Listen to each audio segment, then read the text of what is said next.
Thank you, Prime Minister Hasina, for your leadership in bringing issues of adaptation and resilience to the forefront of the global climate dialogue. I'm pleased to join you and your distinguished guests today to reaffirm the World Bank Group's support to this group of countries. You are facing the twin crises of COVID and climate change and many other pressing development challenges. We've substantially expanded our engagements with countries to support the response to the health and economic aftershocks of the pandemic. Over the last 15 months, 51 vaccine operations have been approved, and we announced last week that the World Bank is expanding our available vaccine financing to $20 billion.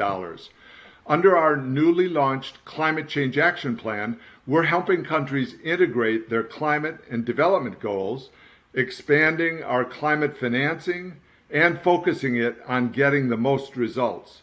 Working closely with our client countries, we will identify and prioritize action on the most impactful mitigation and adaptation opportunities and guide our climate finance accordingly. A new core diagnostic, the Country Climate and Development Report, will provide us with the data to help countries achieve this. Over the next 5 years, an average of 35% of all our financing across the World Bank Group will support climate investments, and at least 50% of the climate finance will go to adaptation investments. For example, this can support projects like the Bangladesh Delta Plan. Through it, we've invested $1.8 billion to improve water access, sanitation, and embankment protection. This also advances efforts to improve inland waterway and water transport while restoring the ecology of the rivers of Dhaka. We're also thinking about how to have impact beyond providing direct finance. Public budgets alone are not enough for the scale of climate investments we need, so we're also mobilizing private investment.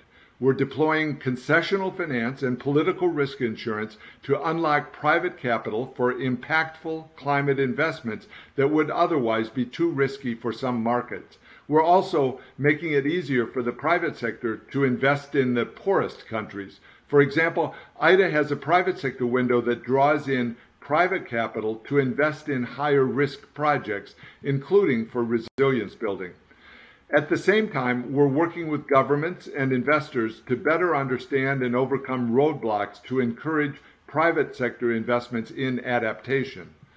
Bangladesh has had extraordinary adaptation successes. It's invested in cyclone preparedness, community-based early warning systems, and hydromet initiatives, among others.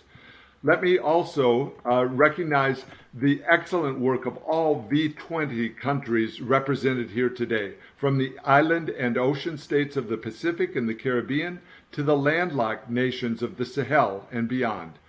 Over the past years, the World Bank Group has provided around 2/3 of all the multilateral climate adaptation finance for developing countries.